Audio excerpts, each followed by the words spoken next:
Hi friends, ఈరోజు వార్తల్లో నిలిచిన కరెంట్ అఫైర్స్లోని మొదటి అంశం.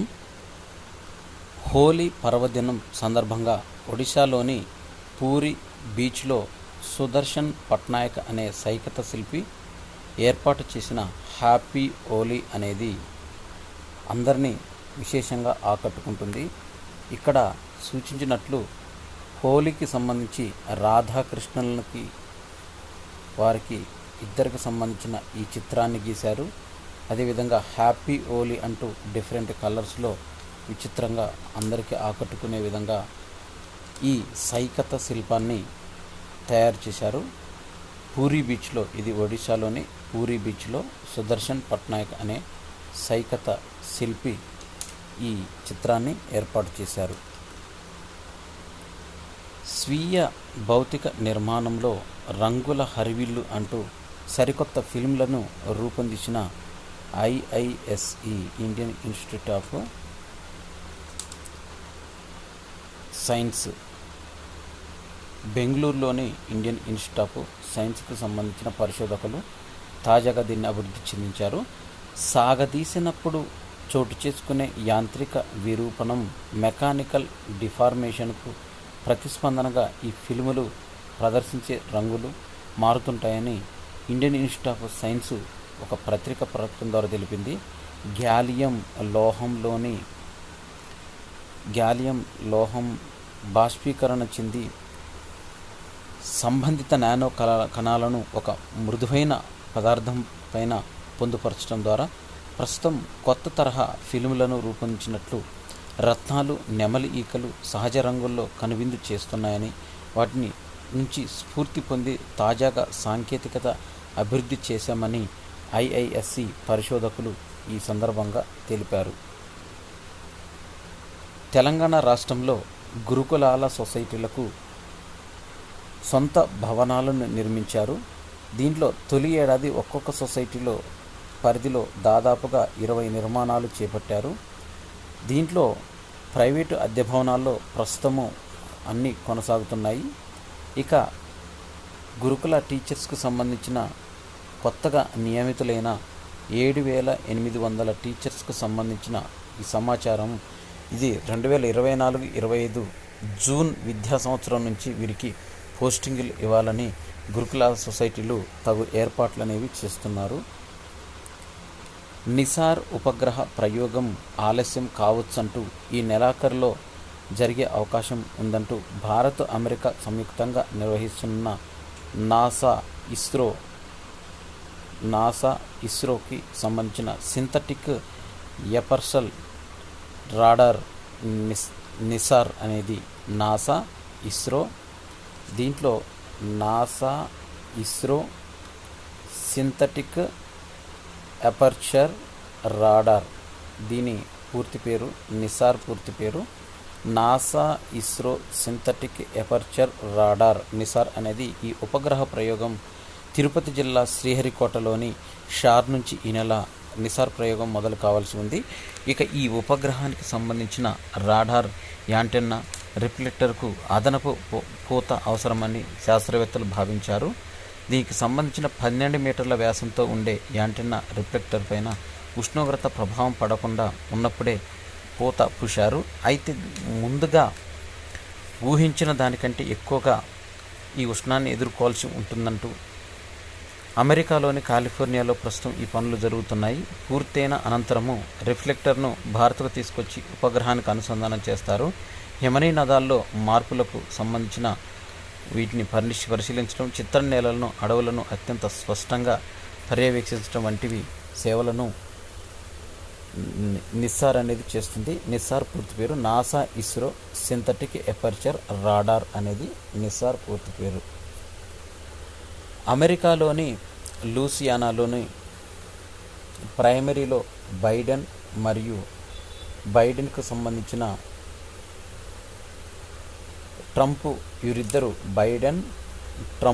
వీరిద్దరూ లూసియానా ప్రైమరీలో విజయకేతనం ఎగురవేశారు. అమెరికా అధ్యక్షుడు జో బైడెన్, మాజీ అధ్యక్షుడు డొనాల్డ్ ట్రంప్లు లూసియానా ప్రెసిడెన్షియల్లో ప్రైమరీలో విజయం సాధించారు.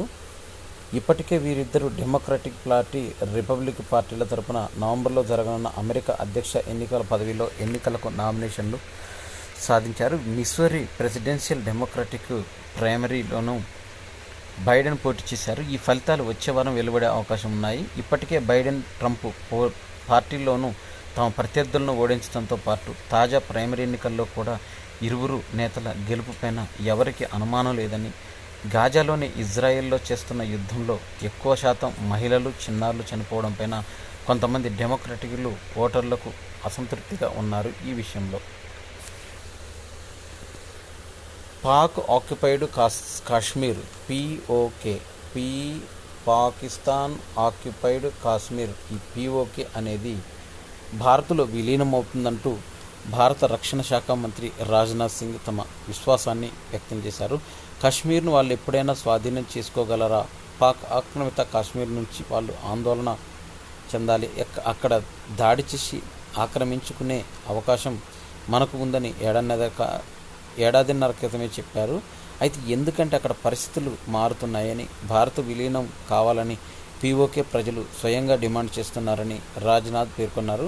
ఓ జాతీయ వార్తా ఛానల్ నిర్వహించిన కార్యక్రమంలో పాల్గొన్నారు.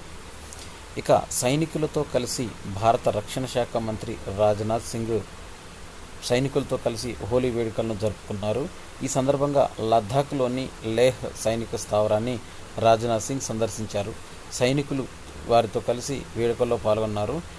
ఇతర సీనియర్ సిబ్బందితో కూడా మాట్లాడారు. ఢిల్లీ మన దేశ రాజధాని, ముంబై మన ఆర్థిక రాజధాని, వీటి మాదిరిగానే లద్దాఖ్ను మన శౌర్యానికి రాజధాని అని పేర్కొన్నారు. భోజ్శాలలో 3వ రోజు సర్వే అనేది చేపడుతున్నారు. మధ్యప్రదేశ్లోని ధారా జిల్లాలో వివాదాస్పద భోజ్శాల కాంప్లెక్స్ కమల్ మౌలా మసీదులో భారీ పోలీసు బందోబస్తు అనేది ఏర్పాటు చేశారు. భారత పురావస్తు శాఖ ఆర్కియలాజికల్ సర్వే ఆఫ్ ఇండియా ఈ సర్వేని కొనసాగిస్తుంది. ఈ నిర్మాణాన్ని ముస్లింలు కమల్ మౌలా మసీద్గా అని పిలుస్తుండటంతో హిందువులు వాగ్దేవి సరస్వతి అమ్మవారి నిలయమని విశ్వసిస్తుంటారు. చైనా వాణిజ్య నౌకను వదలని హౌతీలు 5 బాలిస్టిక్ క్షిపణులతో దాడి చేశారు.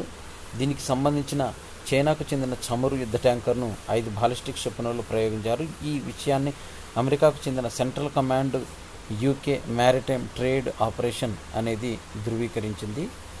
ఇక ఈ దాడి కారణంగా నౌకలో మంటలు ఎగిసినట్లు, కానీ వేగంగా స్పందించి అర్ధగంటలోనే వీటిని ఆర్పేశారు. మార్చి 23న ఎర్ర సముద్రంలోని హౌతీల దాడులకు సంబంధించిన MV హువాంగ్పు నౌక పైన యాంటీ షిప్ బాలిస్టిక్ క్షిపణులు ప్రయోగించారు. ఈ ఓడ పనామా అనేది పతాకంతో ప్రయాణిస్తుంది. ఇది చైనాకు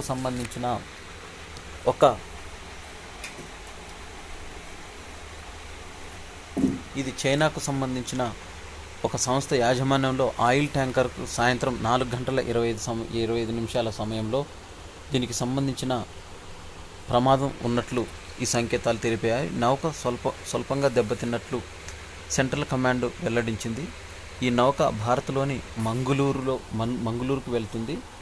యెమెన్ నౌకాశ్రయం మోఖా నుంచి 23 నాటికల్ మైళ్ళ దూరంలో ఈ దాడి అనేది జరిగింది. దక్షిణాదిలో రొమ్ము క్యాన్సర్ అనేది తీవ్రత అనేది ఎక్కువగా పెరుగుతుంది. ICMR ఒక అధ్యయనంలో తెలిపింది. భారత వైద్య పరిశోధన మండలి ICMR ఈ దీనికి సంబంధించిన వివరాలను వెల్లడించింది. Indian institute of medical research ICMR దక్షిణ భారతదేశంలో ఈ రొమ్ము క్యాన్సర్ తీవ్రత అనేది విపరీతంగా పెరుగుతుందని, దీనికి సంబంధించిన వివరాలను 2012 నుంచి 16 మధ్య ఈ గణాంకాలను పరిశీలించారు. దీనిలో నాణ్యమైన జీవితకాలాన్ని కూడా లెక్కించారు. దీంట్లో చూసినట్టయితే ముఖ్యాంశాలు పట్టణ ప్రాంతాల మహిళలతో పోలిస్తే గ్రామీణ అతివలకు రొమ్ము క్యాన్సర్ ముప్పు ఎక్కువగా ఉందని, హైదరాబాదు, చెన్నై, బెంగళూరు, ఢిల్లీలో ఈ వ్యాధి అధికంగా ఉందని తెలిపారు. రెండవది పెద్దగా కదలికలు లేని జీవనశైలి, ఉబకాయం, లేటు వయసులో పెళ్ళిళ్ళు చేసుకోవడం, ఆలస్యంగా పిల్లల్ని కనడం, పిల్లలకు సరిపడా పాలివ్వకపోవడం వంటివి పట్టణ ప్రాంతాల్లో మహిళల్లో రొమ్ము క్యాన్సర్కి ఉత్పత్తికి కారణమవుతున్నాయి.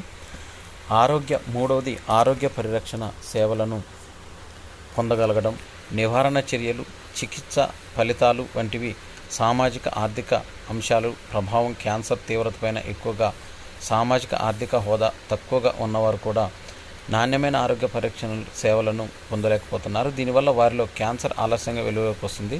వనరుల లభ్యత లేకపోవడం, ఆరోగ్యం అంశాల్లో అవగాహన అంతంత మాత్రంగా ఉండటం కూడా వీరికి ప్రతికూల అంశంగా మారుతుంది. ఇక పరిశోధన అంశాలు ప్రాధాన్యాల తీరు కారణంగా పేదల్లో క్యాన్సర్ సమస్య గుర్తించిన వాస్తవాలు అంతంగా వెలుగులోకి రావడం లేదు. అందువల్ల ఈ వ్యాధిపైన పోరు కోసం సమాజంలో అసమానతలు అనేవి రూపుమావటం కూడా చాలా ముఖ్యమని ICMR అనేది తెలియజేసింది. Indian institute of medical research అనేది ICMRకు సంబంధించిన ఒక సంస్థ. వ్యూహాత్మక క్యాంపు బెల్ పే పోర్టుకు కల్వరి తరగతి జలాంతర్గాములను ప్రయోగించారు. భారత నౌకాదళం కల్వరి తరగతికి చెందిన జలాంతర్గామి నికోబార్ దీవుల్లోని క్యాంప్ బెల్ బే రేవుకు తొలిసారిగా సందర్శించింది. ఇది దేశానికి చాలా వ్యూహాత్మకమైన ప్రదేశం. భారత ప్రధాన భూభాగానికి దూరంగా ఉన్న ఈ ప్రాంతాన్ని చేరుకోవడానికి జలాంతర్గామి సామర్థ్యానికి ఇది దర్పణం పడుతుందని సీనియర్ అధికారి తెలిపారు. రష్యా క్షిపణిపైన వివరణకు పోలాండ్ డిమాండ్ చేస్తుంది.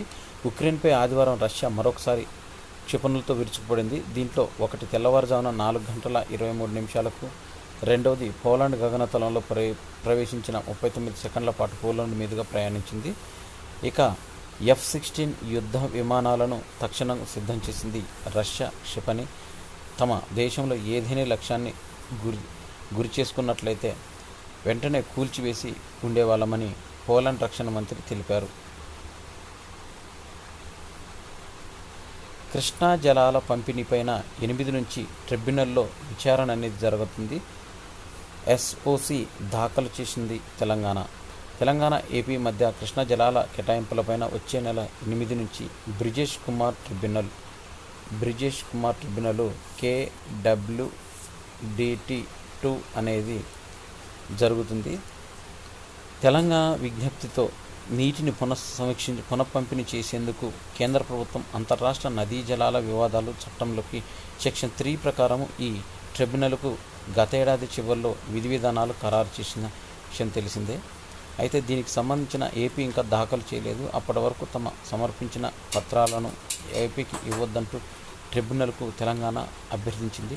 789 TMCలు లేదా నీటి లభ్యత ఆధారంగా 1005 TMCల వరకు గోదావరి కృష్ణా నుంచి కృష్ణా జలాలకు మళ్లింపుకు సాగర్ ఎగువ నీటి వినియోగించుకునే వీలుందంటూ 45 TMCలు కలిసి 1050 TMCల్లో జనాభా పరివాహకం తదితర ప్రమాణాలను దీంట్లో తెలిపింది.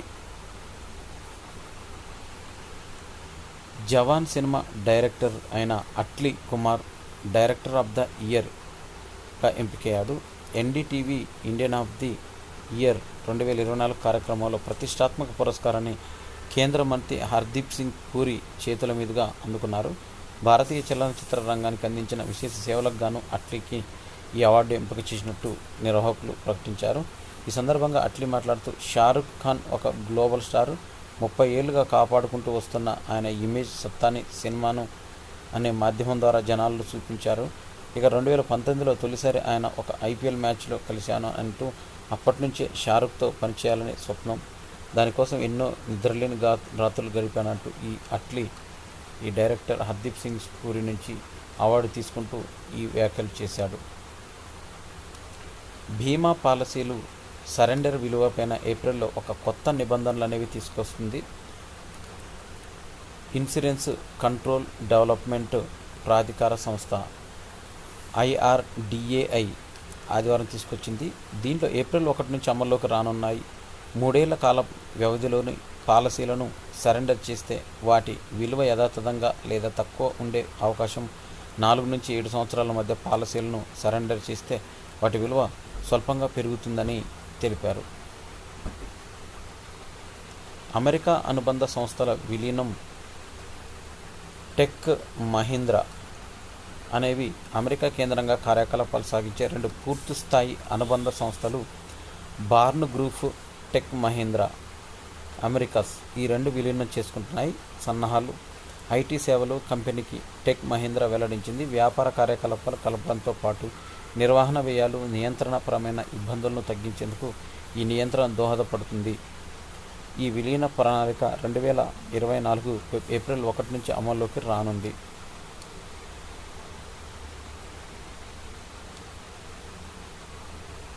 భూటాన్ దేశ అత్యున్నత పౌర పురస్కారమైన order of the Druk Gyalpo అనే అవార్డును భారత ప్రధాని నరేంద్ర మోడీకి మార్చి 22, 2024 స్వీకరించారు. భూటాన్ రాజు జిగ్మే కేసర్ నంగ్మెల్ వాంగ్చుక్ ఈ అవార్డును మోదీకి అందించారు. ఈ పురస్కారం అందుకున్న తొలి విదేశీ ప్రభుత్వాధినేత భారత ప్రధాని మోదీ కావటం విశేషం. భూటాన్ ప్రభుత్వం ఇచ్చిన అవార్డు పేరు order of the Druk Gyalpo. అమెరికాలోని అరిజానాలో కిట్ పీక్ నేషనల్ అబ్జర్వేటరీ శాస్త్రవేత్తగా ఎండబ్ల్యూ బూయి కనుక్కున్నారు. 2005లో X-296 గ్రహశకలానికి ఆచార్య జయంతమూర్తిగా నామకరణం చేశారు. అంతర్జాతీయ ఖగోళ శాస్త్ర సమాఖ్య ఇంటర్నేషనల్ ఆస్ట్రానామికల్ యూనిట్ ప్రకటించింది. బెంగళూరుకు చెందిన భారతీయ ఖగోళ భౌతిక శాస్త్ర సంస్థ ఇండియన్ ఇన్స్టిట్యూట్ ఆఫ్ ఆస్ట్రోఫిజిక్స్ IIAలో ఈయన ప్రొఫెసర్గా పనిచేశారు. నామకరణం తర్వాత ఈ గ్రహశకలానికి 215884 జయంతమూర్తిగా ఈ గ్రహశకలాన్ని పిలుస్తారు. గంధపు చెక్కల స్మగ్లర్ అయిన వీరప్పన్ కూతురు తమిళనాడులోని కృష్ణగిరి నియోజకవర్గం నుంచి నామ్ తమిళర్ కట్చి టికెట్ పైన పోటీ చేయనున్నారు. ఆమె చెప్పారు, ప్రజలకు సేవ చేయడానికి రాజకీయాలు ఎంచుకున్నట్లు విద్యారాణి న్యాయవాదిగా గిరిజనులు, దళితుల హక్కుల కోసం పోరాడుతుంది. తమిళనాడులో ఉద్యమకారిగా మంచి గుర్తింపు పొందింది ఈమె. విద్యారాణి 2020లో బీజేపీలో చేరారు. తమిళనాడు బీజేపీ యువజన విభాగం నుంచి ఉపాధ్యక్షురాలుగా పనిచేశారు. కొంతకాలం తర్వాత ఆ పార్టీ నుంచి బయటకు వచ్చారు. తమిళ సినీ నటుడు, దర్శకుడు సీమాన్ నేతృత్వంలో నాన్ తమిళియర్ కట్చిలో ఆమె చేరబోతున్నారు. ప్రజలకు సేవ చేయాలని తన తండ్రి వీరప్పన్ తప్పించారని, కానీ ఆయన ఎంచుకున్న మార్గం సరైనది కాదని విద్యారాణి చెప్పారు. 2004 అక్టోబర్ 18న తమిళనాడు స్పెషల్ టాస్క్ ఫోర్స్ కాల్పుల్లో వీరప్పన్ హతమయ్యారు. 2004లో అక్టోబర్ 18న వీరప్పన్ హతమయ్యారు.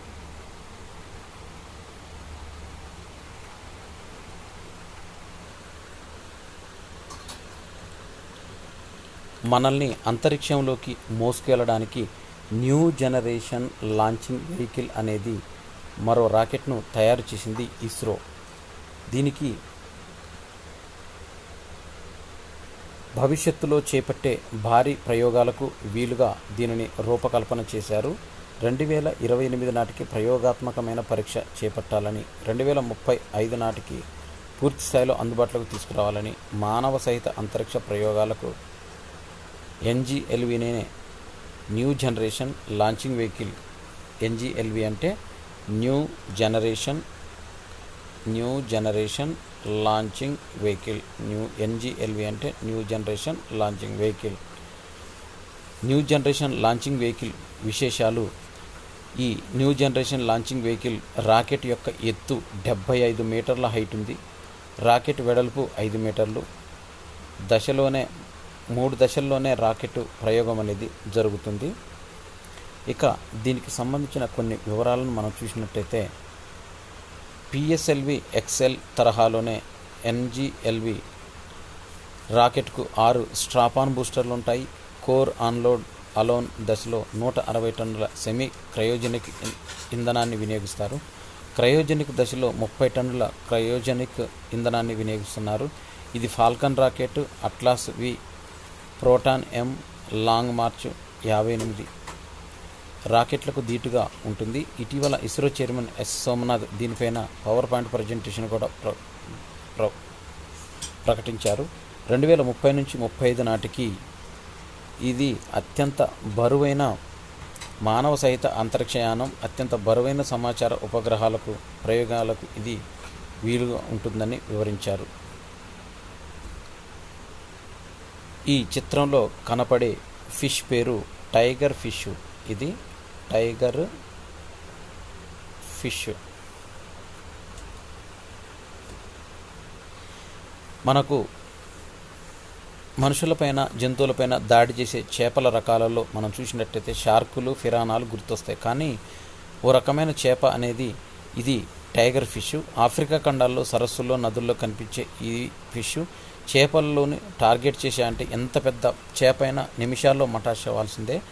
ఇది దూకుడుగా వ్యవహరిస్తాయి. కేవలం 30 నుంచి 40 సెకండ్లలోనే మొసళ్ళ ఎముకలను కొరికి పడేయగలవు. చూడటానికి కూడా కాస్త భయం గొలిపేలా ఉన్న ఈ చేపలు మందలుగా తమ వేటననేవి కొనసాగిస్తాయి.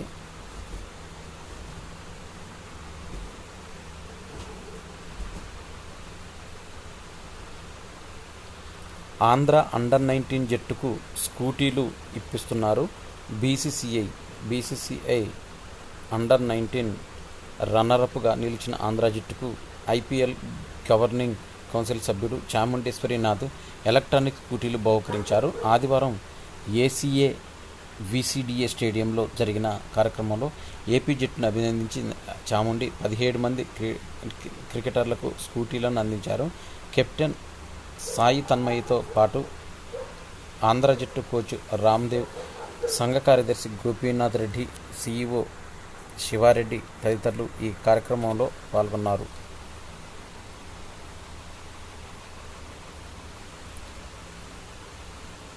ఆస్ట్రేలియన్ గ్రాండ్ ప్రీ ఫార్ములా టైటిల్ను ఫెరారీ డ్రైవర్ కార్లోస్ సైంజ్ కైవసం చేసుకున్నారు. ఆదివారం జరిగిన ఫైనల్ రేసులో సైంజ్ 25 పాయింట్లతో అగ్రస్థానాలను నిలిచాడు.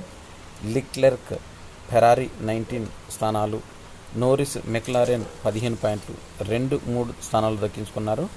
పోల్ పొజిషన్ మొదలుపెట్టాక Verstappen Red Bull driver car ఇంజన్లో మంటలు రేగడంతో రేసు మధ్యలో వైదొలిగాడు.